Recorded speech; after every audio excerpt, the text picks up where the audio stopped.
നെയ്മർക്ക് ആയുർവേദ ചികിത്സ നൽകാനുള്ള സന്നദ്ധത അറിയിച്ച തിരുവനന്തപുരം ആയുർവേദ കോളേജ് സർക്കാരിന് റിപ്പോർട്ട് സമർപ്പിച്ചു. ഇങ്ങനൊരു വാർത്ത കേട്ട് നെയ്മർ കേരളത്തിലേക്ക് വരുമെന്ന് വിചാരിച്ച് ഞെട്ടിയവരാണോ നിങ്ങൾ? എന്നാൽ എന്നെ അത്ഭുതപ്പെടുത്തിയത് മറ്റൊരു കാര്യമാണ്.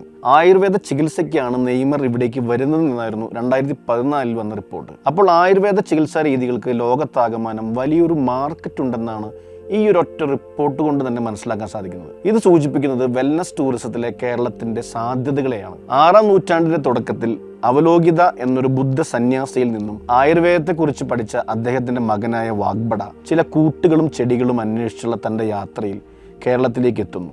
തുടർന്ന് ഇവിടുത്തെ കാലാവസ്ഥയും മണ്ണും തൻ്റെ ചികിത്സാ രീതികൾക്ക് അനുയോജ്യമാണെന്ന് കണ്ടെത്തുന്നതോടെ ആയുർവേദവുമായി കേരളത്തിന്റെ ബന്ധം ആരംഭിക്കുന്നു. വാഗ്ബടയുടെ വരവോടെ 6-ാം നൂറ്റാണ്ട് മുതൽ കേരളം വെൽനസ് ടൂറിസത്തിന് അനുയോജ്യമായ ഒരിടമായി മാറുന്നത് കാണാൻ സാധിക്കും. ഒരു അനാരോഗ്യവാനായ അല്ലെങ്കിൽ അസുഖബാധിതനായ വ്യക്തി തനിക്ക് വേണ്ട ട്രീറ്റ്മെന്റ് ലഭിക്കുന്നിടത്തേക്ക് സഞ്ചരിക്കുന്നതിന് മെഡിക്കൽ ടൂറിസം എന്നും തൻ്റെ ആരോഗ്യത്തെ നിലനിർത്താനും അതിലൂടെ മാനസിക സന്തോഷം കണ്ടെത്തുന്നതിനെയും വെൽനസ് ടൂറിസം എന്നും പറയുന്നു. ഇനി 6-ാം നൂറ്റാണ്ടിലെ ചരിത്രം വിട്ട് ഈ കാലഘട്ടത്തിലേക്ക് എത്തുമ്പോൾ വെൽനസ് ടൂറിസത്തിൻ്റെ ഒരു ഹബ്ബായി കേരളം മാറിയത് കാണാം. ഇതിൻ്റെ തെളിവായി 2024 ഓഗസ്റ്റ് 27 അങ്കമാലിയിൽ വെച്ച് നടന്ന 11ാമത് Kerala health tourism 2024 and the 6th global Ayurveda സമ്മിറ്റിൽ പറഞ്ഞത് 40 കോടി രൂപയാണ് ആയുർവേദ സെക്ടറിലൂടെ മാത്രം കേരളത്തിന് ലഭിക്കുന്നതെന്നാണ്. ഇനി ഈ ആധുനിക കാലഘട്ടത്തിൽ വെൽനസ് ടൂറിസത്തിന് എന്താണ് സാധ്യത എന്ന് ചോദിച്ചാൽ, തിരക്കിട്ടോടുന്ന ഈ ലോകത്തിന് ഇപ്പോൾ നഷ്ടമായി കൊണ്ടിരിക്കുന്നതും അല്ലെങ്കിൽ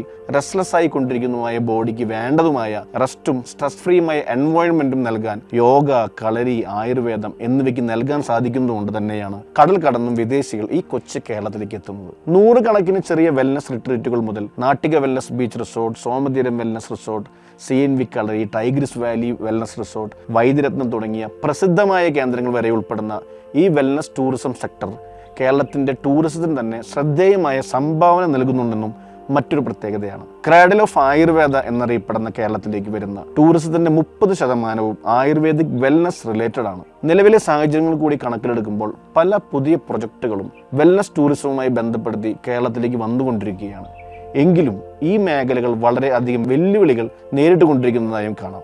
IGI ഗ്ലോബലിൽ ശ്രീമതി ബിബദ്ലാൽ ബാലകൃഷ്ണൻ പ്രസിദ്ധീകരിച്ച heal and revive emerging trends in wellness tourism in Kerala എന്ന റിസർച്ച് പേപ്പറിൽ വെൽനസ് ടൂറിസം നേരിടുന്ന ഒരു വെല്ലുവിളിയായി പറയുന്നത് ഒതന്റിസിറ്റിയുടെ പ്രശ്നമാണ്. ആയുർവേദ കേന്ദ്രങ്ങളിലേക്ക് വരുമ്പോൾ ഒരു പേരില്ലാത്ത അല്ലെങ്കിൽ വിശ്വാസക്കുറവ് ഈ മേഖലയ്ക്ക് ഒരു വെല്ലുവിളിയാണ്. കാരണം ലൈസൻസ് ഇല്ലാതെ പ്രവർത്തിക്കുന്ന ഇത്തരം ഫേംസ് മേഖലയെ പിന്നോട്ടടിക്കുന്നുണ്ട്. നിങ്ങളിപ്പോൾ കണ്ടുകൊണ്ടിരിക്കുന്നത് ഡെസ്റ്റിനേഷൻ വെഡ്ഡിങ്ങിൻ്റെ വീഡിയോയിൽ നമ്മൾ മുമ്പ് ഉദാഹരണമായി പറഞ്ഞ കോഴിക്കോട് സ്ഥിതി ചെയ്യുന്ന റാവിസ് ഹോട്ടലാണ്. ഈ ഒരു പ്രോപ്പർട്ടി ശരിക്കും വെൽനസ് ടൂറിസത്തിൻ്റെ ഒരു ഉദാഹരണമാണ്. വെൽനസ് ആഗ്രഹിച്ചു വരുന്നൊരു വ്യക്തിക്ക് ഇവിടം വിട്ട് എങ്ങോട്ട് പോകേണ്ട ആവശ്യമില്ല. യോഗ, ആയുർവേദം എന്നിങ്ങനെ തുടങ്ങി ഒരു ടൂറിസ്റ്റ് ആഗ്രഹിക്കുന്നതെല്ലാം ഇവിടെ ലഭ്യമാണ്. ചാലിയാറിൻ്റെ ശാന്തതയ്ക്കൊപ്പം മനസ്സ് ശാന്തമാക്കാൻ ഒരിടം, അതാണിവിടം.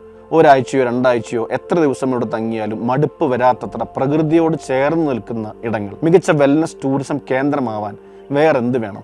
ഇത്തരത്തിലുള്ള പ്രോപ്പർട്ടികൾ വിദേശികൾ മാത്രമല്ല കേരളത്തിന് പുറത്തുള്ളവരെയും നല്ലപോലെ ആകർഷിക്കുന്നുണ്ട്. കേരള ഗവൺമെന്റ് മാത്രമല്ല, ഇന്ത്യ ഗവൺമെന്റ് തന്നെ മുൻകൈയെടുത്ത് നാഷണൽ ടൂറിസം പോളിസിയിൽ വെൽനസ് ടൂറിസം ഒരു പ്രയോറിറ്റി ആയാണ് കണ്ടിരിക്കുന്നത്. അതിന്റെ ഭാഗമായി ഹീൽ ഇൻ ഇന്ത്യ ക്യാമ്പയിൻ മുതൽ നിരവധി പദ്ധതികൾ നമുക്ക് കാണാൻ സാധിക്കും. വരാൻ പോകുന്ന വർഷങ്ങൾ വെൽനസ് ടൂറിസത്തിന്റെ സുവർണ്ണ കാലഘട്ടമാണെന്ന് തന്നെ പറയാം.